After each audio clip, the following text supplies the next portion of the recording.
And we are back. Joining me now is Republican Senator Rand Paul of Kentucky. Senator Paul, welcome back, sir. Good to see you. Thanks for having me.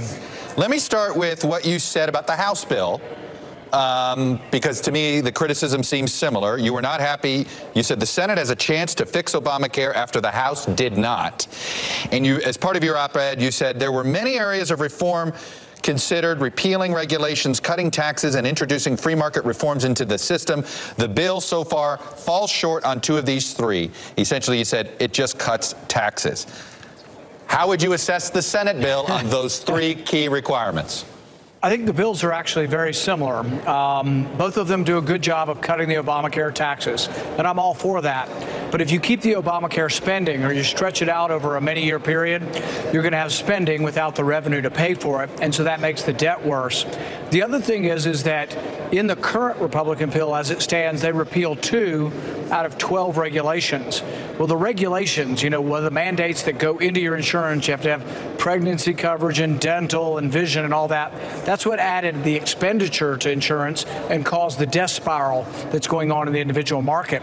So if you leave those regulations in place, 10 out of 12, if you tell people you can wait till you're sick to buy insurance, that's what will happen. People will wait till they're sick to buy insurance, and you get this death spiral with the rising prices. So I don't think we fix that, except for Republicans say, oh, we're going to fix it. We'll fix it by dumping a bunch of taxpayer money into the coffers of insurance companies. Right. So it's like $110 billion new federal program to give money to insurance companies that make $15 billion a year. I think it's a crazy idea. So we've got to get a long way towards repeal and market reform to get me on board. But I think we're willing to negotiate is really what is the message we're sending today. Okay. It's an interesting way you just ended there.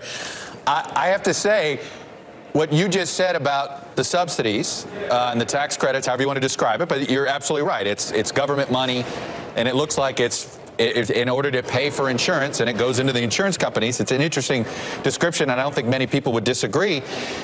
How are you able, it seems as if, how are you able to negotiate that much differently from what this bill looks like that it would get you on board?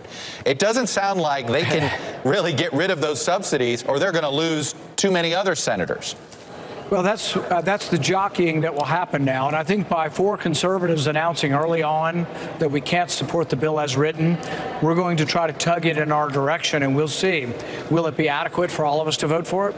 Sort of unknown. What are you willing to eat? Will they come at all in our direction? Like that? We don't know that either. Look, I know you don't want to show your cards in this case, but I guess, look, to get to yes, it sounds like there's something you're going to have to like go, well, I don't like this part of it, I don't like that part of it, but I'm willing to take one for the team.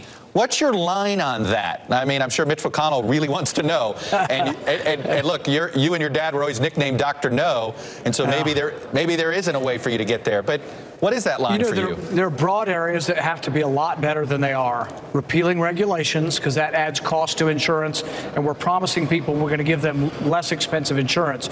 That promise is a false promise if we don't get rid of the regulations. So we're only repealing 2 out of 12. We could go in the right direction and repeal more.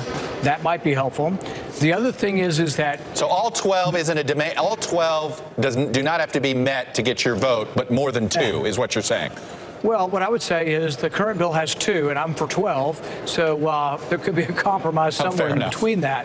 But, you know, we start with our positions, but our position had no leverage if it's me by myself or Ted Cruz or Mike Lee, Ron Johnson. By ourselves, we have no leverage. Together, the 4 of us have some leverage. Yeah. We're going to have to decide, are people willing to tug the bill in a direction more towards the marketplace, less regulations, but also less subsidies, in the sense that we cannot subsidize something through borrowed money. This year, Congress will borrow $500 billion to meet our traditional expenditures, Medicare, Social Security, Medicaid, that we had before Obamacare. We didn't have enough money even for the things Senator, we had before we expanded. What bill isn't going to have some subsidies here? What bill isn't going to create a deficit problem here? Do you really think the bill, as you've seen, even if they amend a couple things here, honestly, do you really think that's ever going to get that close to make you feel comfortable on the fiscal side of things? We'll see. The thing is, the subsidies right now in this bill, we think may exceed Obamacare. So, you know, we can't with a straight face vote for something you're calling a repeal bill. I think when we look at the individualized CBO scores on Monday, I think that the Obama subsidies and the Republican subsidies are going to be virtually identical, and there's a chance the Republican subsidies are actually more generous than Obamacare subsidies, which I think would be alarming to those of us who are for repeal. I think also when you look at it, the actual spending year by year, we are estimating that in the first couple of years, this bill may spend more than Obamacare because they're promising the savings in the outlying years. Right. And this is the traditional trickery of Washington. Promise people something in year 9 and 10, and when year 9 and 10 comes, you change the bill. I'll gladly pay you a quarter for that hamburger, sir, tomorrow. Exactly. No, but let me finish with this, though, because a lot of you, I know I probably haven't looked yet, but I'll get a bunch of tweets going, hey, I like KY Connect. Ask the senator why he wants to get rid of KY Connect. This would gut KY Connect. It has been running better than most exchanges. In our state, most people got Medicaid. About 450,000 people got Medicaid that did not have insurance. So people say, well, yes, they now have access to health care. And if we were honest about it, that might not be so bad. Honesty would be that we paid for it.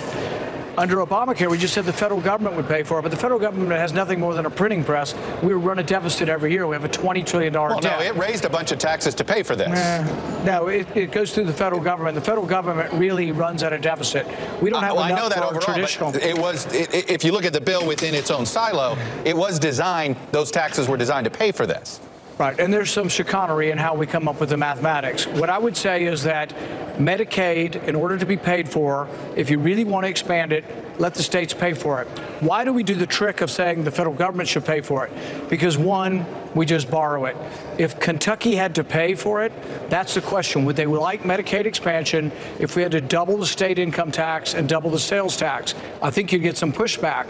That's the balance we need. People need to see the payment, and they need to see the benefit and make a clear-cut judgment. Do you want to pay more taxes for something? Most things in Washington, though, are sleight of hand, and it's done through borrowing.